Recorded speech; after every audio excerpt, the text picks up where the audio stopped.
Hey there, everybody. Welcome to welcome to a new year and a new episode of Ask a Career Coach. Thank you all for joining us live on YouTube.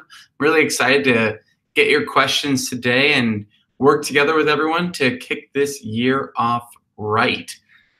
So if you are just joining us, please start adding your questions into the chat. We will be collecting them and going through them one by one. Looks like we have about 12 people here right now, but I'm going to wait a few minutes for you to shout out where you're from in the chat and start putting in your questions. Before we get started, I want to just give a heads up. I guess, introduce myself. My name is Martin McGovern. I'm a career advisor here at Udacity. My background is in marketing, so a lot of what we're going to be talking about today is the more promotional side of the job search rather than the technical side. I can answer a few of the technical things, but I'm not a developer myself, so there might be a few questions I won't be able to go as deep into. But when it comes to getting noticed, putting together your online portfolios, your brand, getting in front of people, networking, acing the interview, all those kinds of things, please add in your questions. And, this is going to be a fun one since this is January 3rd. It's our first one of the new year. Start adding your New Year resolution into the chat because that's what we're going to be kicking off the conversation with. What are your resolutions? And if you have any resolutions, are they specific? Are they more theme-based? We'll get into it. But I'm excited to chat with you all today and answer all of your questions. I'll give just a few minutes for people to join, and then we'll jump right into it.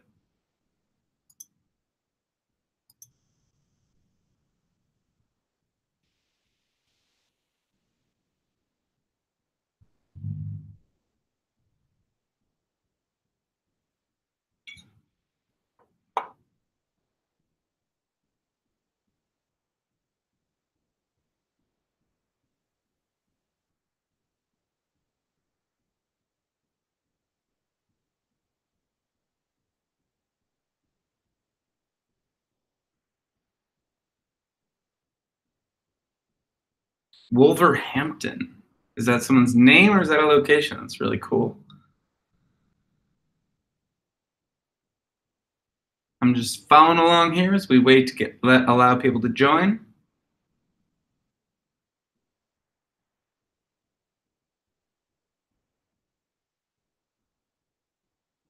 All right, we got someone from London, digital marketing nano degree. Thank you for joining us, Dora.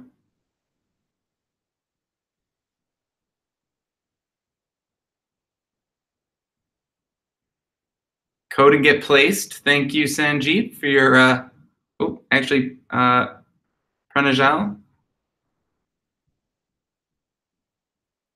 All right, we got Canada, we got Zurich, Switzerland. All right, it looks like we're getting up to the 60s in attendees, so I'm gonna start jumping into questions. Again, thank you everyone for joining. If you're just joining us right now, we are collecting questions as well as New Year resolutions if you have them. And we're going to be jumping into our New Year's career discussion.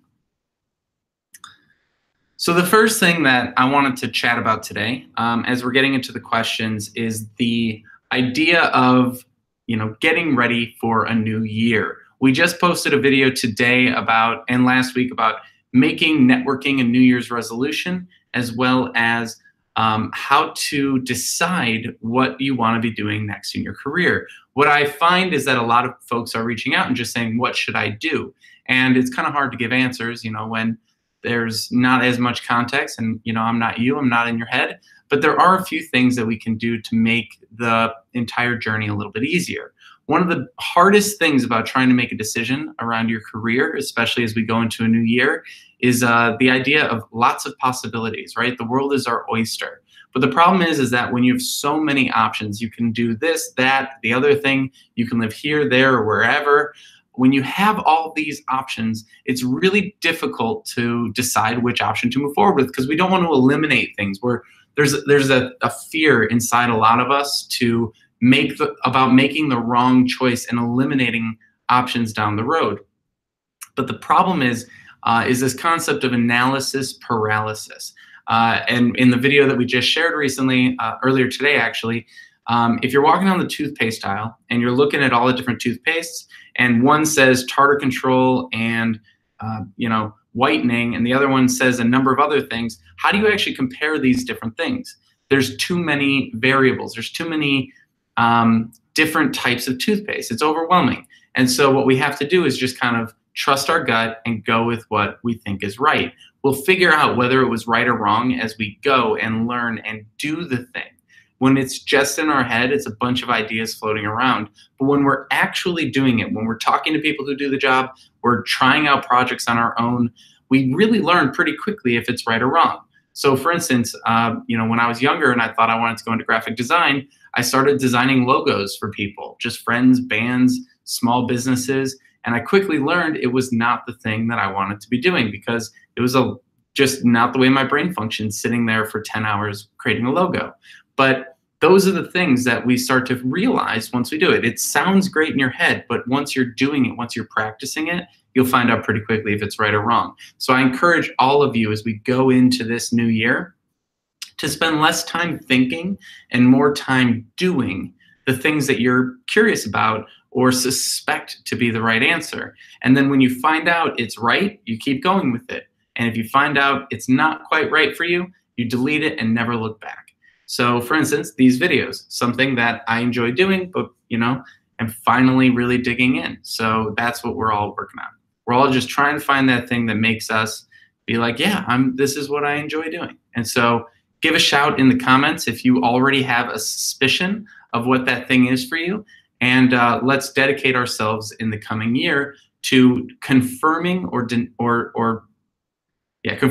saying it's not right, not the right way to go. All right, so we've got some great questions coming in. Thank you for listening through the intro here, and thank you so much for joining the Career Q&A today. Let's jump on in. All right, Rayan Malik, you have done digital marketing nano degree. How can you land a job or an internship at Google or Facebook or other multinationals?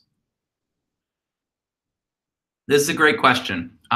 So one of the questions, one of the things that I'm getting from this question is that you really want to work at a large company, a very, very large tech company. Google and Facebook, two of the biggest in the world, right? So my question to you is, why do you want to work at a large company? Do you want to work at a large company because of the name brand? Or do you want to work at the large company because of the culture of being in a very large company? What is it? What is your driving motivation?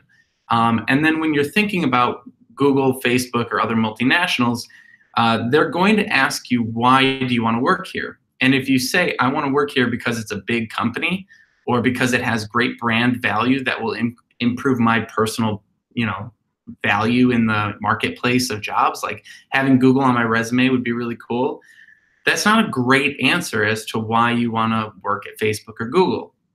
And honestly, that is a lot of people's answers, because almost everyone I talk to says they want to work at Google or Facebook. And it's just because it's the most obvious thing that we all use on a regular day-to-day basis. So it's not a bad thing, but dig a little deeper into yourself and figure out, what part of Facebook are you most interested in working at? What part of Google are you most interested in working at? A good example I can give of this is I was working with someone who realized throughout our conversations that their background was in linguistics. And so they wanted to work at Amazon and Google, not because it's Amazon and Google, but because Amazon and Google were the two biggest companies in the voice search space, right? They wanted to work on Google Home, and they wanted to work on Alexa. My Alexa's going to try and talk to me now. And so those are the things that... Shh. Sorry, my Alexa's trying to talk to me. It's going to keep doing that because I keep saying the name. But what ended up happening was once they realized that, their search expanded, because they realized that it wasn't necessarily Google and Amazon that they're interested in. It was that voice technology and just everything with programming and voice search and the future of that. And so what they were able to do was really expand their search out to say, I'm curious about what the world will look like when everyone is talking to their devices all day long. And now they're talking to, Google, Facebook, who else is making voice probably cars at some point, just interacting with your vehicle. There's all sorts of different things that they can dive into. So to answer your question, the first thing you need to do is figure out why you want to work at these companies, and not because of you, but because of what you can do for them. He can bring a linguistics and programming background to helping these companies create more human interactions with their voice systems. So for you, I would say figure that out, and then look at your network. Do you know anyone who works at these companies? If you don't, that is your next step. How do I meet as many people who work at these companies as I possibly can and develop relationships with them? Whether you're doing coding like challenges together, whether you're just getting coffee and chatting, the real way that these companies hire, because they're so big, because they have such an internal network, is through internal referrals. Probably the absolute majority of people who get jobs at these companies know someone who works at this company. So if you don't know anyone who works at the company, the chances of getting in are extremely low. You're probably not going to get in through just a LinkedIn posting on a job board. It's possible, but the likelihood is low. And what you're asking here is, how do you increase your likelihood? It's by getting to know people who work at those companies in those jobs. So do those two things, and that's a good starting point to getting on the right track for that goal. Thank you so much for your question. Rupesh, is learning AI worthwhile in 2019? So I want to reiterate, I'm not a technical person. I'm more of a marketing and promotional person, career development, things like that. But I think we can dig into this question a little bit and see if we can help you here. So is learning AI worthwhile in 2019? I think it is. I think that there is a lot going on in the AI space, and it's also an interesting differentiator when you're out talking to people during your job search, when you're networking, when you're going into interviews, different conversations. Now you have to realize that AI is a very large term. It encompasses a lot of different technologies that people kind of bundle into that one title, right? So when you think, is it worthwhile for 2019, I also need to figure out what your goals are in 2019. If you would like to be someone who's involved in artificial intelligence over the next decade to 2 decades, 100%, this is a great time to start, so that you're getting in before that whole snowball starts rolling down the hill. If it's just something that you find interesting, or you're trying to jump on a trend, trends come and go. And if that's not truly where your interest lies, you might find yourself, having spent a lot of money learning something, and then, it's still 5 years away from becoming mainstream, and you have to go learn something else in the short term. So if this is something that you're really curious about over the long term, I definitely think you should pursue it. But if it's something that you're just kind of interested in or want to explore, figure out what your shortest term goal is and focus on that first, and then maybe start building your AI knowledge over time. So it kind of depends on where you want to go with it. There's people working in the AI industry. So if that's where you want to be and you want to be at the forefront of that technology, competing for those jobs, go for it.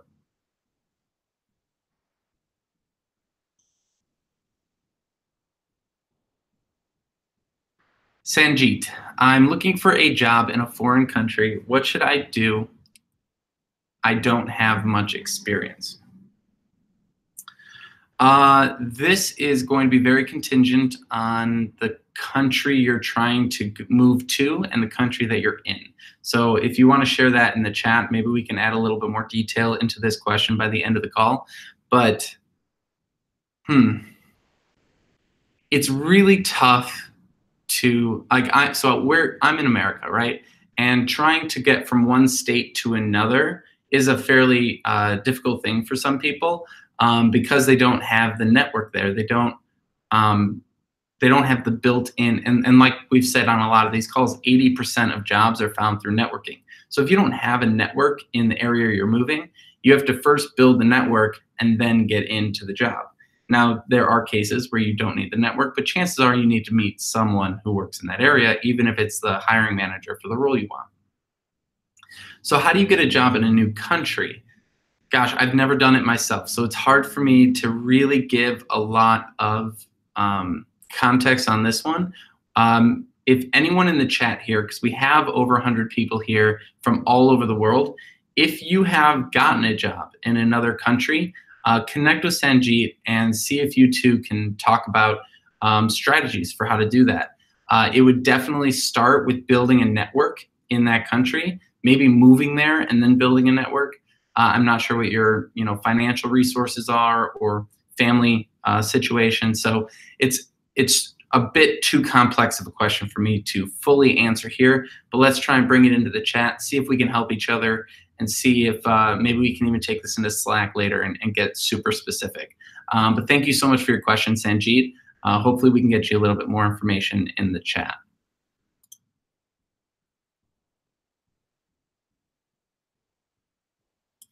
All right, we have Alina here. I completed my data analyst nano degree. Now what should be my next step to getting hired as an analyst? Well, it's awesome. Bravo for completing your degree. Thank you for getting out there and learning new things and continuing to upskill yourself. I think that's an awesome, awesome way to move in any career you're in. What should you do next? The next thing is to look at your network and say, do I know any data analysts? And most of the time when I ask that question to people, they say they know one or two. If you only know a couple of data analysts, then you're really not immersed in the group that you're trying to join. So what you need to do is take a bit of a learning from the quote, you are the 5 people you spend the most time with. If no one in your network is a data analyst, chances are it's going to be a bit of an uphill run in order to go meet those people and get into that circle. So the first thing I would do now that you've completed your nano degree is go build your network. Go to LinkedIn. It's actually a pretty simple thing to do. Go to LinkedIn, go to the search bar. Normally everyone goes to jobs because that's why we go to LinkedIn. But there's also a search bar for people. So if you go to people and you type in data analyst, it will filter all the data analysts that are connected to your LinkedIn network. It'll probably be like hundreds of thousands of people to start, but then go into the other filters on your LinkedIn profile and filter by your location, so your city area, and then filter by any industries that you're interested in. And you can go to Google and look up LinkedIn industry codes in order to see all the different industries, but at least filter by your location and the job title. And that should get you down to, 20,000 people, maybe 5,000 people that do the job that you wish you were doing. And then what you can do is start reaching out to those people. I recommend starting by finding their emails using a website like findthat.email or any of the other kinds of yellow pages for emails that are online, and connecting with people in order to learn how they got their job in the field, and then also just build a relationship with them. What do they enjoy doing? What are they excited about? What are they struggling with? And when you build relationships with people who work in the field you want to be in, eventually you're going to meet people who have a need. And when you see like, hey, what are you struggling with? And they say, I really wish I was working on this project, but I'm always caught up in the day-to-day of this. You could say, hey, I could come on as a contractor, maybe help out with that piece so you can focus on the next thing. And whether it's an internship, a contract role, or a full-time role, you'll get a lot more traction reaching out to real people rather than online job boards. So I would highly recommend you take it in that direction. Thank you so much for your question, Alina.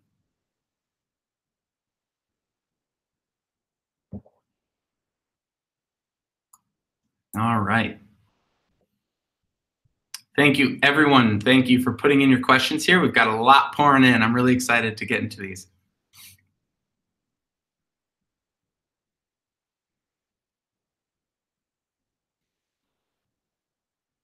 All right. Anastasia, I have a job interview next week as a game developer. Bravo! Everyone give a round of applause in the comments. Just clap it up. Put some emojis down there for Anastasia. She's got an interview coming up. I love it. Just graduated the FEN nano degree, the front-end nano degree. I don't have any personal projects or experience. What to point out at the interview so I would pass the interview? All right. Well, the first thing is I want to congratulate you for getting the interview. That's so awesome, especially when you're saying your personal projects and experience are at the point they're at. You still got the interview. You're crushing it. So now we got to figure out what you need to do in order to pass the interview. I was working with someone recently about this, and when it comes to at least the behavioral interview is really about giving specific answers to questions that show you can do the job in the future. So you might say, and I think you're putting yourself down a little bit more than you should be. You say, I don't have any personal projects or experience. You definitely have some experience. You've taken a nano degree. You understand the software enough in order to get an interview. So you've done enough to get in the door. So now you just need to build rapport and showcase, a little bit more of yourself. So it's not, I would just say own where you're at. You're at the interview stage, so you're doing a good job. When you are thinking about behavioral interviews, what you want to think about is, what stories can I tell that will showcase that I can do this job? So look back at, the time you spent in your nano degree, any other jobs you've had throughout your life. What are some of the moments where you've had a lot of success, or you've had a hard failure, or a mix of the two? Like the stories that pop into your head when you think about things that I enjoyed or maybe didn't enjoy about past roles. Then when they ask you questions, try and answer those questions with concrete examples. So what you want to avoid when someone says, hey, tell me a time that you struggled in your career, the typical way someone would answer that question is, well, there was this time I worked in a job and I struggled and then I overcame it and I'm good. It's like, well, you didn't tell me any details. Who did you struggle with? What was the struggle about? How did you approach solving it? What were the wins? What were the losses? What were the outcomes? So what you want to do is say a specific time that I struggled. And you really only need like 3 or 4 good stories, because every story has highs and lows and story arcs and multiple story arcs. So what you want to think about is, all right, there's this one time I was working at a company and me and Sally had a really tough interaction, right? Who was Sally? Why did you have a tough interaction? What was the project that you were trying to accomplish? I was talking with someone recently, and they said they worked on a project once at a boot camp, and the partner that they were working on the project with was extremely neurotic, and I use that as a technical term. So what ended up happening was, within 2 days of starting this project, the guy was already saying, "Oh no, we're never going to finish this. We're going to have to extend our time in this program. I don't have the money for it. I'm going to fail this whole thing." Now, what's cool is the person I was talking to had a background in therapy. So they were able to stay this calm center, bring the person down from their kind of freak out, and calm everyone down so that they can actually finish the project and keep moving forward and get it done on time. So that shows leadership skills. It shows their past skill set helping their current skill set, therapy helping their programming work, and all of that kind of mixed together. So the thing they were trying to accomplish was a project. The issue that arose was someone freaking out. His approach to a solution was bringing his therapy knowledge in to calm the person down, and they were able to get to the solution. And that would answer the question in a behavioral interview of, what's a time you've struggled with a coworker, or what's a time you've shown leadership skills, or any number of different questions that story could answer. So get a tape recorder on your phone, wherever, and try and pull up a list of the top 30 interview questions and see if you have 2 or 3 stories that you can tell that will answer multiple questions. And just say them and just practice it and listen to it back and practice it and listen to it back. It'll be really helpful for you as you go into this behavioral interview. And then on the technical side, go to the websites that allow you to practice whiteboarding tests and things like that. If you have a whiteboarding interview coming up, reach out to people in Slack, people in the chat here, and see if you can help each other. All right. Thank you so much, Anastasia, and bravo on landing an interview. I'm really excited for you. I hope you message us back at some point and let us know you got it.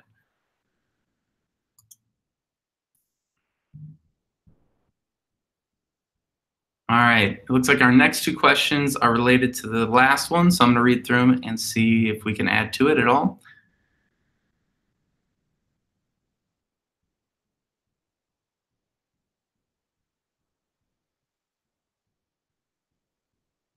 All right.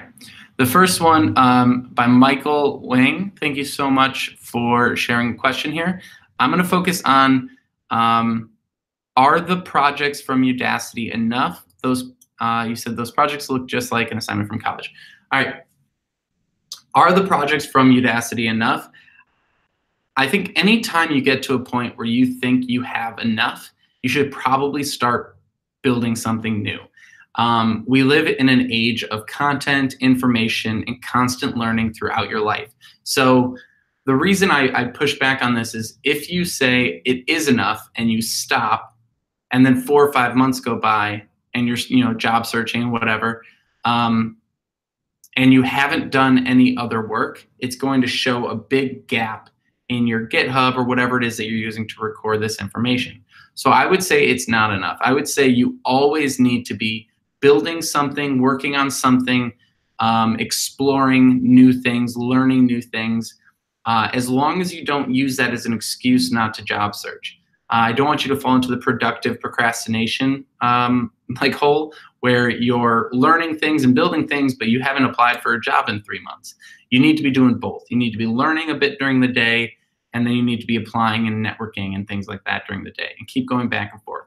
So if you have any ideas of small things to build while you're doing your job search, it will not only keep your online profiles fresh, but give you lots of things to talk about while networking and interviewing. So keep building.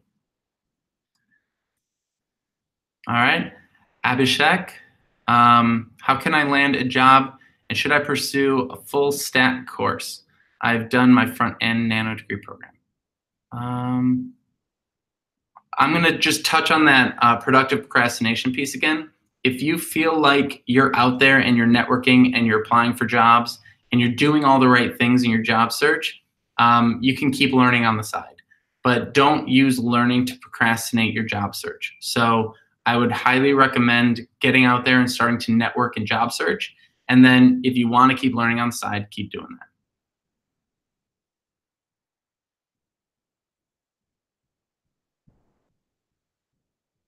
All right. Any tips on networking for a remote job? Sorry, drank a little too much water too quickly there. All right, Mariana, any tips for networking for a remote job? A lot goes into this, but probably the best things you can do in order to network in an area that you don't live is to connect with people online in any way that they are interacting online. So you might need to get good at a number of different types of online outreach. So I know someone who does a ton of networking on Twitter, and they get a lot of clients. They're in sales. It's something that they spend a lot of time on, and they've gotten jobs just through Twitter. I've also seen someone else who works in the art world, and they do a ton of networking on Instagram, and they have friends all over the country and connections all over the place. So when something comes up in their area, jobs get passed their way. So that's where they do their networking. I also see a ton of people do a lot of networking via LinkedIn, setting up Skype calls. I think that's definitely a good way to go. And then a really great way to connect with people online is to go to people's blogs or Medium posts or LinkedIn profiles, blogs, Medium posts, and LinkedIn profiles, and comment and interact with them around the things that they're posting about. So if you go to their profile and they're sharing articles, comment on the articles, comment on the things that they write on Medium, and try to build a rapport. And anytime you can, try and turn that into a Skype call or something along those lines, where you can ask them questions about their work and what they're doing, get their advice. And I would say the best possible way to network for a remote job is to build some sort of side hustle, side project that you can use as an excuse to meet people.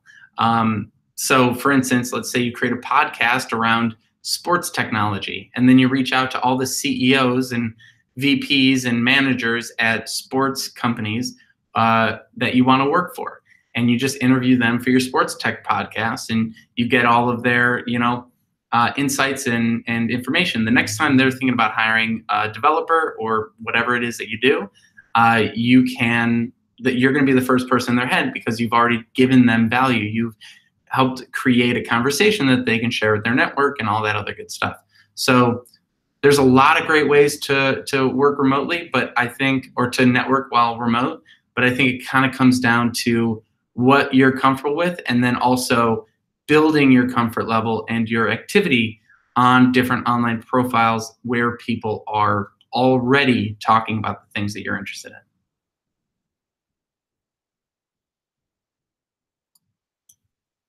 All right, Anthony Alvarez. How can job seekers do more outbound job search? Any suggestions and recommendations? This is a great question. We actually created a video about this. It's the difference between a passive job search and an active job search. Most people are passive.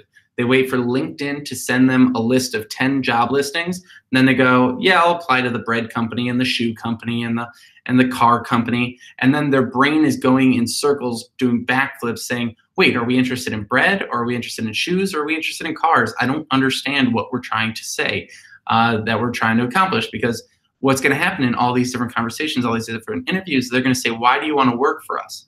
And if you're making up a new story of why you want to work there, it's going to get very awkward. So the best way to do it is to focus your job search on a specific industry, and then reach out to as many people who are in that industry as you possibly can. So a good example is, I knew someone who wanted to get into the Internet of Things industry.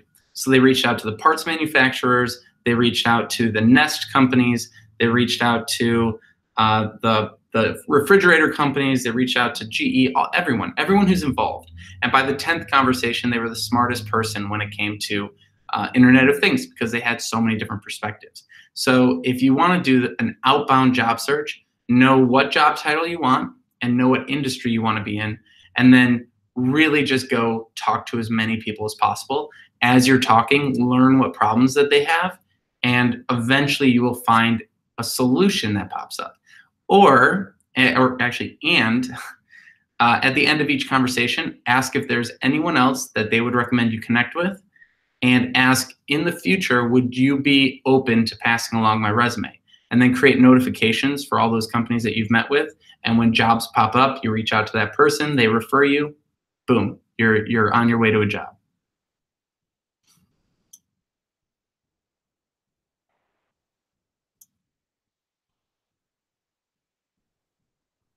Please show the Twitter, LinkedIn, and blogs of people that you mention. I think we need to see real life examples. Anthony, I'd like to, but I also want to protect their privacy. These are just people that I know, people that are working on their own things. One thing I can say is I can start digging into this a little bit more and create some career tip videos that show some examples for you in the future. So I'm going to put that to the side and try and get some people who have agreed to allow me to share their examples. So if anyone out there is doing this, please reach out to me, share examples, and we will use that to build a little more context around what I'm talking about here.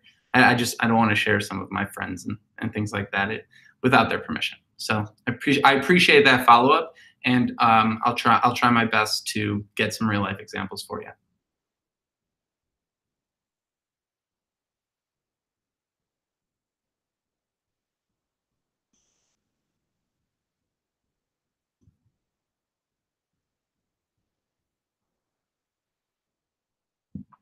All right, Caitlin. I graduated from the ABND, now looking for a developer job, but can't find any positions that I can commute to.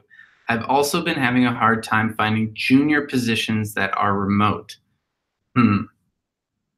It is going to be difficult to find junior positions that are remote. We did a series on remote work. We have about 3 videos on the Udacity Career Tips playlist on YouTube.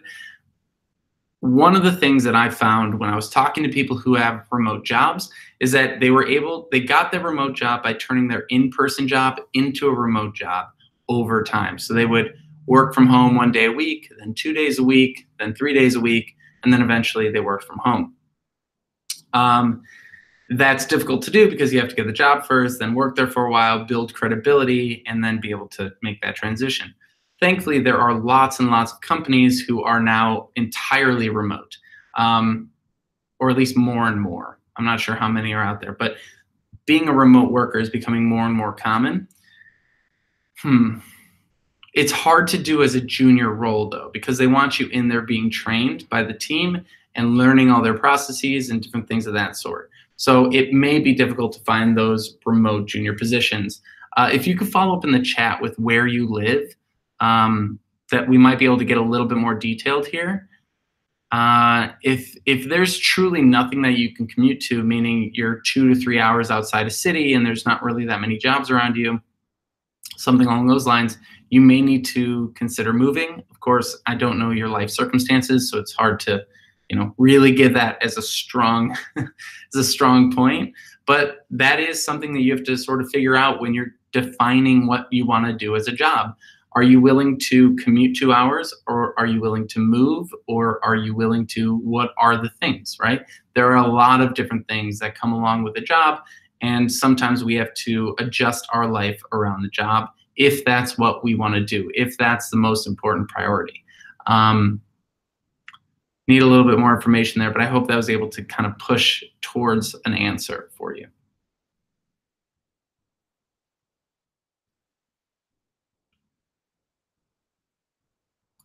All right, IT Pro.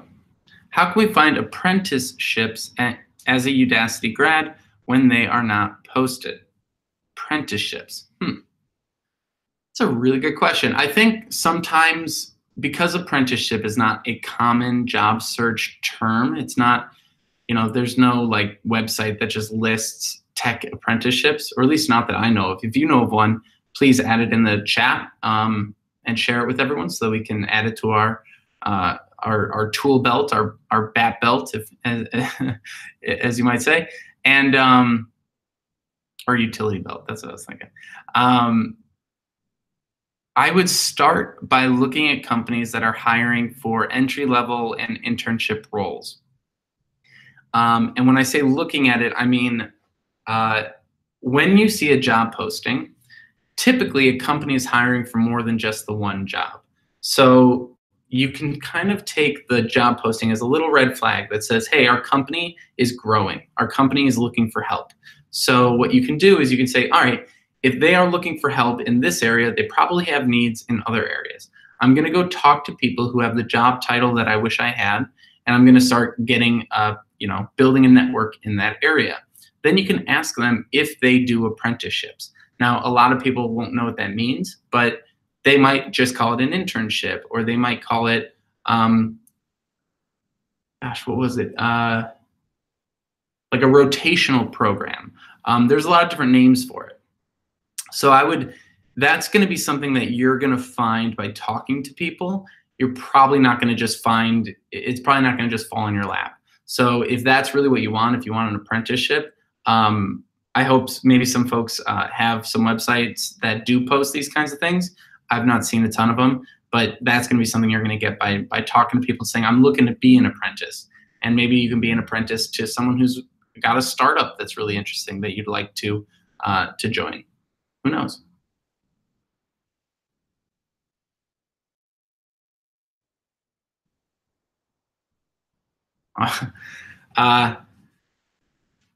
Hao Pei Yang. I'm sorry. I'm terrible at names, so if I'm pronouncing your names wrong, I really apologize. I'm working on getting better at it. if anyone has resources on how to be better at pronouncing names, I'm open to them because I'm trying to learn. And I appreciate you calling me coach. That's cool. Hey, coach, what are the challenges of working remotely? What do companies look for in a good remote engineer? The things that companies are looking for in someone who works remotely are consistency, communication, and responsibility, just in general. So if you're someone who wants to be a remote worker, it's the best possible thing you can have is a track record of remote work. Like, I used to run my own business, or I, have worked remote for other companies.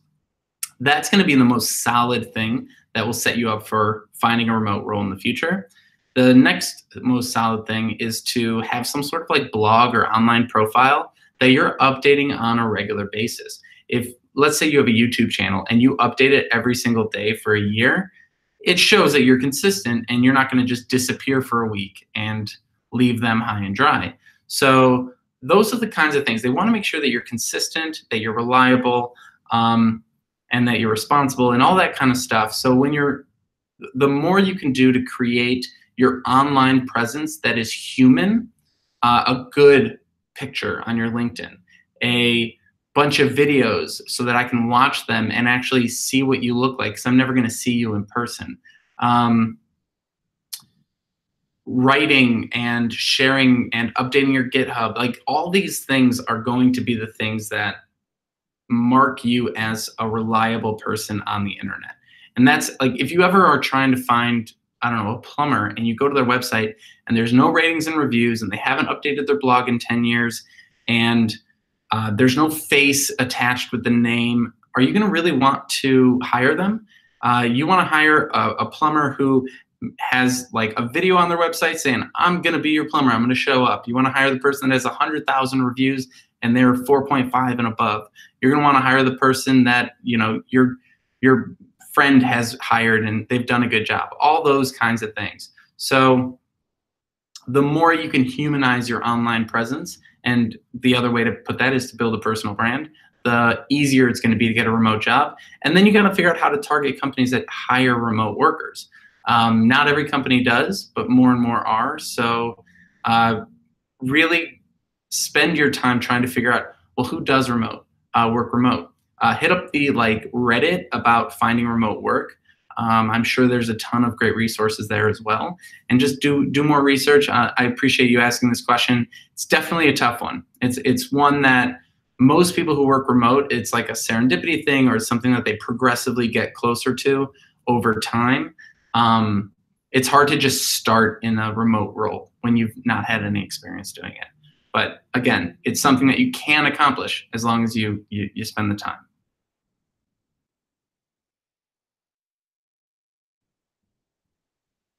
All right, and we've got 4 questions here that are all related to confidence. Let me see here. And is this the right time? Dimitri, V, a couple of no names. Let's see.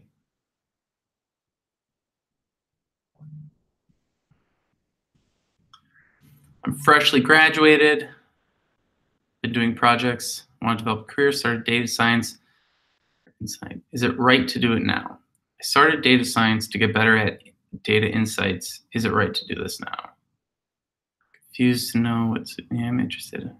Sorry, I'm just reading up on, there's a lot of questions here that are all kind of related.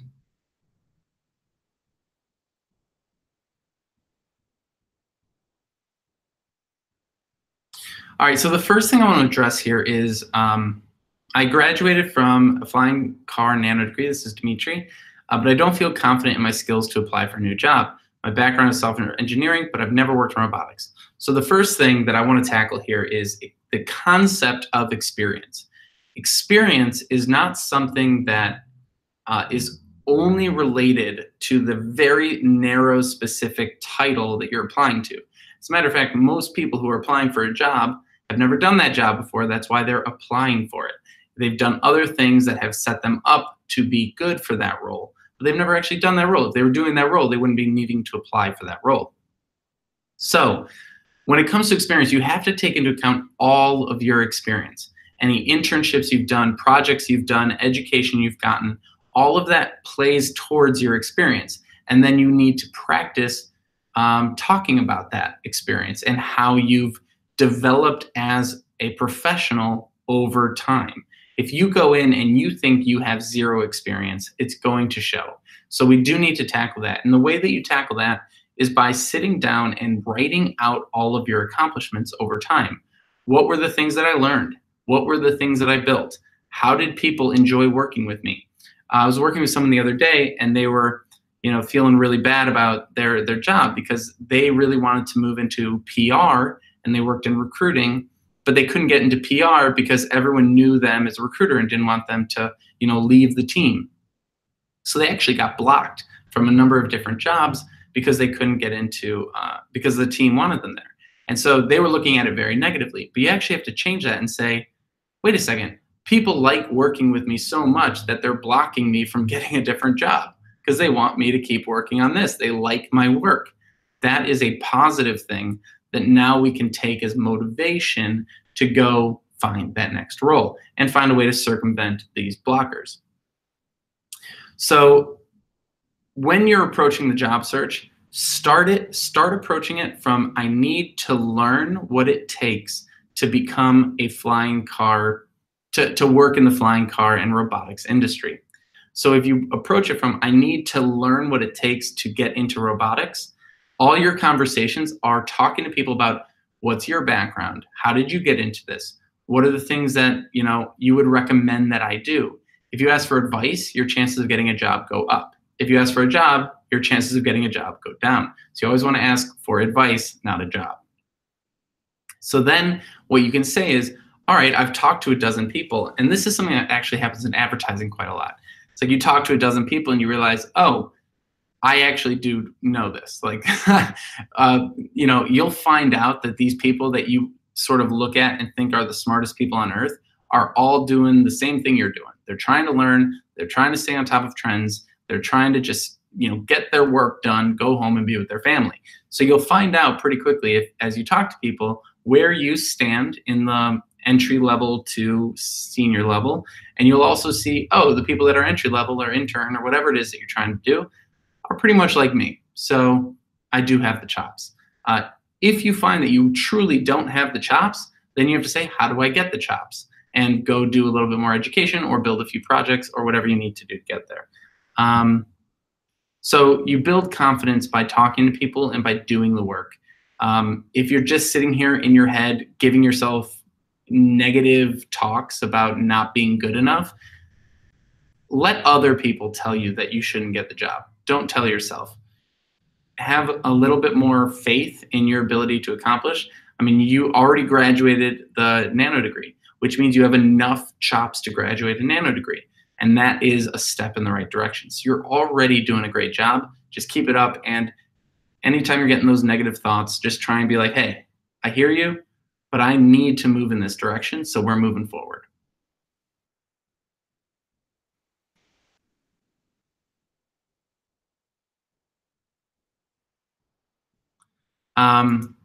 The other question in this same topic is, the company is saying you need more experience.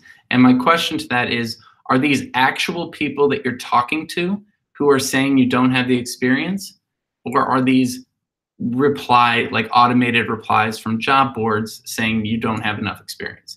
If they're real people, then ask the people, what do I need to do to get enough experience? And that will give you the answer of what you need to do in order to be able to make the move into this area. If it's a job board thing, go talk to real people. Like the job board automated emails, that's just what goes out to everyone. So don't spend too much time worried about that stuff.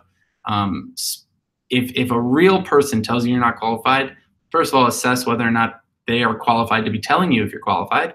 And then second, ask them point blank, what do I need to do? And then you'll actually have a plan. I think a lot of this stuff comes from not having a set plan. So if you actually write down, like, here's what I need to do in order to get there, it really makes things easier.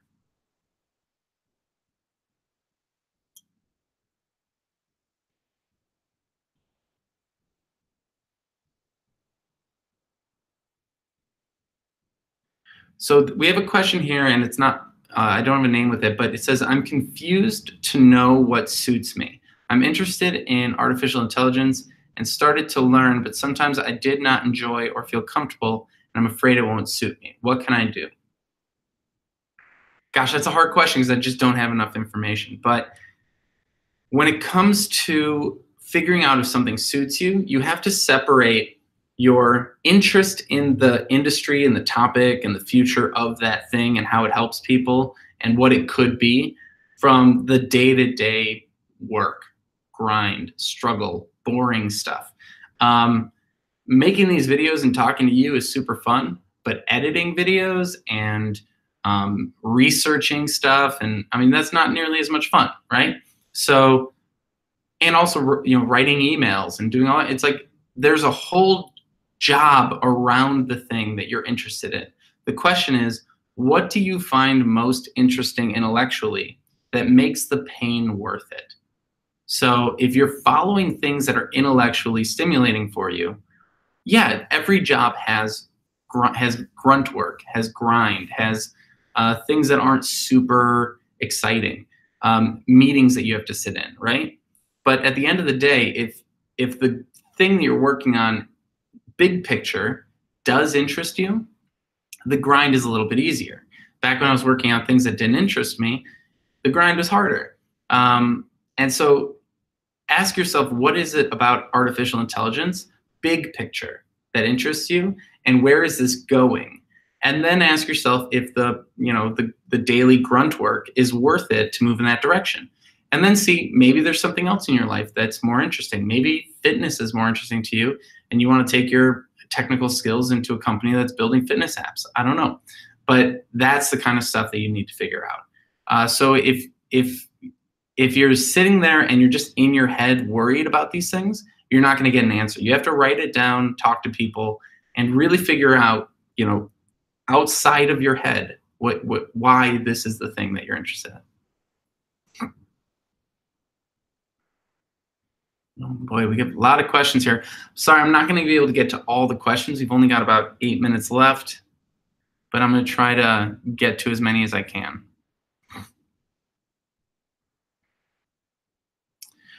For imposter syndrome, I'm definitely not going to be able to go deep enough on this one.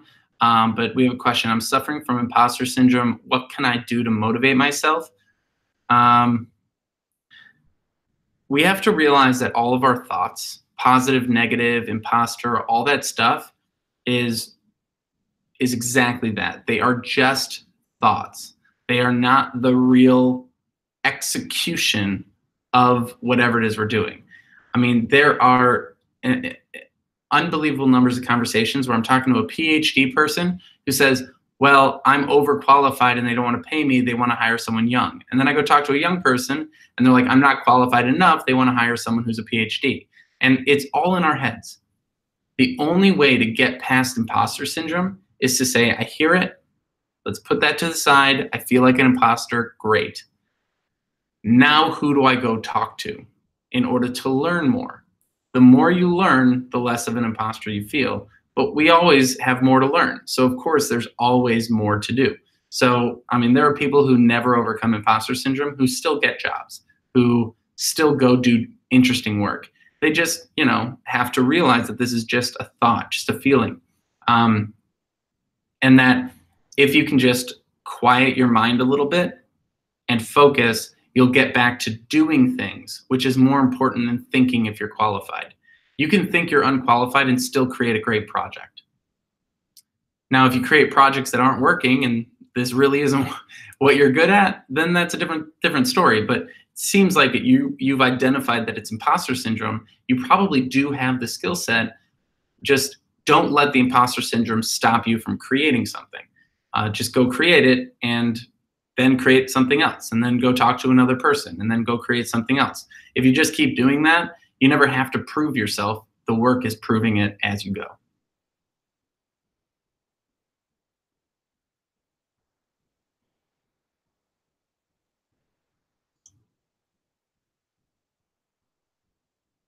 All right. So we have a follow-up from Caitlin. Trouble finding remote entry-level work. You live in Florida, an hour from Tampa, Hernando County. taking up local freelance work in the meanwhile. Yeah, there are a lot of websites, Upwork and different things like that, where you can take up some freelance work. And if you can find some local freelance stuff, like literally just whatever it is that you do, sorry, I don't have your job title here, just identify all the local companies and start talking to them and see if they need help with what you can do. So I definitely agree. You should go out there and see who you can freelance for 100%.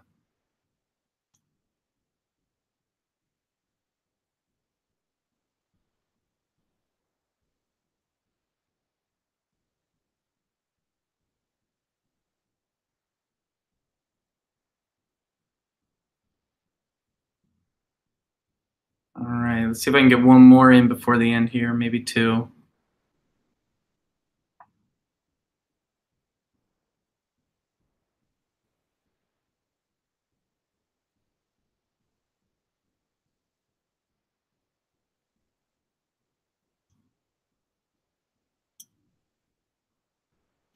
Divine Dragon, hey coach, I wanted some pointers if I should pursue a master's PhD or work to create a career.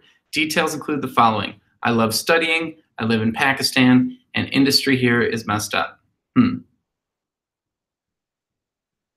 There's a couple things you gotta ask yourself before committing to a master's PhD, things like that, is what is your financial situation? I'm working remotely on a US-based startup full stack developer, but I prefer algorithms and more abstract research, but lack of available window on gaining funding for study. Yeah, I mean, the big thing for getting additional education is the financial side. So if you don't have the financial resources, you got to focus on your career. And you also have to look at the ROI on your financial on your educational choices. Will getting a master's or PhD get you closer to what you want to be doing and get you paid more? If it won't, then it's not worth spending all that money just because you love studying. You can study on your own. And a good way to study on your own, build your own blog. Takes a few minutes out of the day to start a blog and say, for the next year, I'm going to research this deeply. I mean, there's countless numbers of people who have sort of built their own MBA, built their own education. So I would say, look at your financial situation. If you just have money to spare and time to spare, I guess go for it.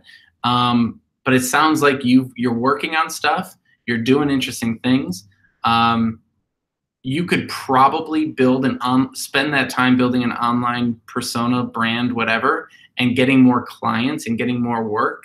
And then, if you find that not having a master's and PhD is blocking you, I know there's certain companies that won't let you move past a certain level if you don't have a master's PhD, but that's changing. That's not as required anymore.